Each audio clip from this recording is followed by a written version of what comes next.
नमस्कार सांग मैंने आज यूट्यूब चैनल को मुझे आपन को स्वागत करुच्ची। ये चैनल रे आपण आज देखा पाइबे आलमांडा गछ गुड़िक मु 2 दिन पूर्वर एगुरा क्लूनिंग कर देइथिली एवं खत माटी दे आकु कोड़िकी 2 दिन सुखिला छाड़ देइथिली।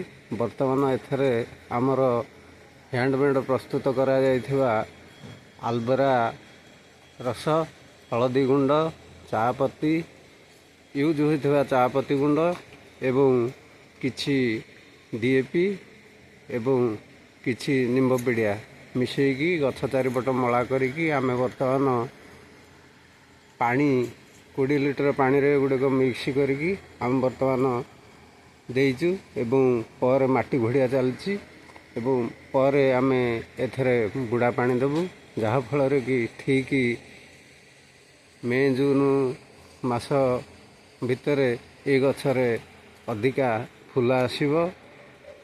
आउ आपण माने जदि बाड़ी बगीचारे कि कुंडरे रखि थांती वर्तमान यार उपयुक्त समय क्लूनिंग कर दियंतु एवं ये जैविक पद्धति अवलंबन करी एथरे प्रयोग कले आपण निश्चित लाभवान हेबे।